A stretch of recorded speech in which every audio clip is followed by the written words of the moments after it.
Proiektua idazten ari zarete, amaitu gabe dago oraindik. Kontua da, bitarte honetan, etorri dela aldaketa bat, estatuko aurrekontu proiektuan zuzenketa hori sartu delako, eta esan dugu, ia 1.500.000 euroko diru laguntza izango duela Andoaingo udalak, beste egitasmo bat aztertzeko. Nola hartu duzu hasteko erabaki hau?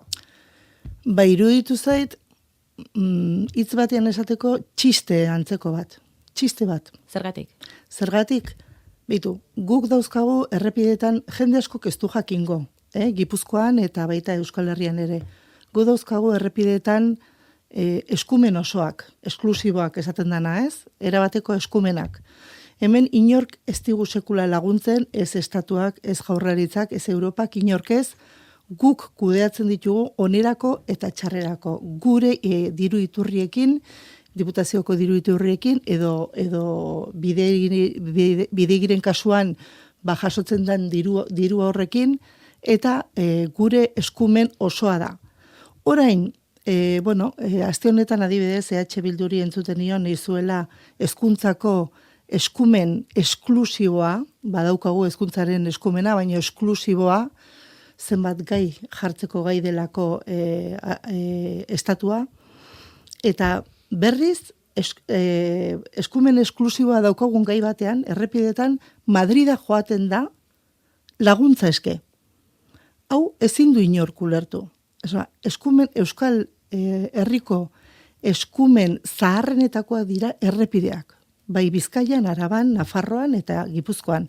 Estatuan beste lekuetan estatuerenak dira errepideak. Gure errepideak ez daude estatuaren katalogoan, hau da, estatuko errepide sarean ez daude gure errepideak, gureak direlako.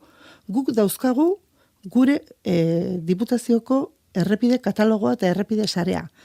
Beraz, Madrili laguntza eskatzea gure eskumen osoa daukagun gai batean, iruditzen zait aldrebeskeria bat erabatekoa, eta gainera zertarako, zeinentzako, zer egiteko, hori ez dute argitu. Eta gainera, alkateak berak esan du, nola, udalak ez dauka eskumenik.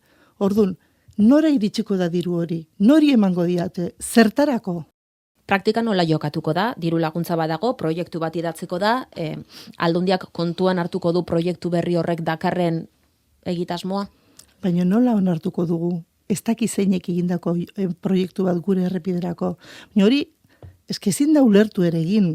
Ez dakigu zeinek idatzeko duen. Zeinek dauka eskumena idazteko guk? Aldundiak dauka ardura eta eskumena errepide horien kudeaketa egiteko. Beraz, ez dakigu nora joango den diru hori. Eta zertarako izango den. Batzuk esaten dute azterketa integral bat egiteko. Azterketa integrala eginda dago. Beste batzuk esaten dute proiektu egiteko, nahita nahi ez gure ingenieriekin, departamentuko, diputazioko ingenieriekin eta hitz egin beharra daukate, gure datuak behar dituzte proiektu hori egiteko. Proiektu bat egiterakoan, kanpoko ingenieritza bat egiten du normalean, baina gure ingenieriak gainean egoten dira. Proiektu horren gainean, beraiek ezagutzen dutelako errepidea. Beraz, zeinek egin behar du lan hori? Nola? Eta guk ez dugu, gero guk onartu egin beharko genuke, titular bezala, errepide horren titular bezala, onartu egin beharko eguneke proiektu hori. Hau da, nik ez dakit nola ditu, baino aldrebeskeria, baino gehiago iruditzen zaitez. Nik esan nahi dut, benetan, argi eta garbi, norbait hemen espektatibak sortzen ibili da. Espektatiba horiek sortu dituenak esan beharko du zergatik eta zertarako. Nik uste dut kontu honetan gauza oso serioa da, 70.000 ibilgailu pasatzen dira Bazkardotik, eta daukagu N1 eta 15 arteko lotunea, erabat gainezka, ez? Egunero milaka ibilgailu Gipuzkoarrak eta beste lekuetakoa baino. Batez ere Gipuzkoarrak pasatzen dira hortik, eta egunero autoilarak aguantatu behar dituzte puntu horretan. Hori da gure kezka nagusia, horregatik hasi ginean proiektu hori idazten. Eta gero hortik sortu dira beste zenbait kezka adibidez aratarenak, eta gure proiektuan barneratuko ditugunak inbertsio oso handiekin aipatu dudan bezala. Hortik aurrera ingurumena zaintzeko guk aurre txosten bat badaukagu ingurumenekoa, eta bereiek esaten dutenez, ingurumenari kalte gutxien egiten diona noski, hau da, gure proiektua da. Ene bat dagoen lekuan egitea, saiesbide ez barkatu, lotune berri hori. Noski, Aiurrialde eta Sorabila guztia zeharkatzeak suposatzen du ingurumen aldetik izugarrizko sarraskia. Eta suposatzen du, 30-40 metrotako trintxerak irekitzea.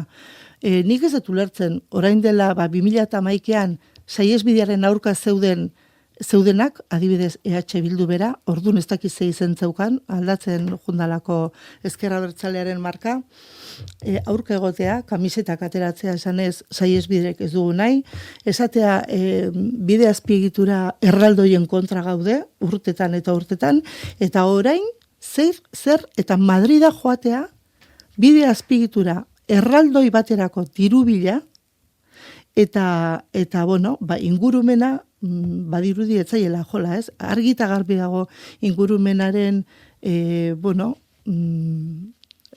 afekzioa askoz handiagoa izango dela saiesbidearekin. Aintzan Oiarbide, Gipuzkoako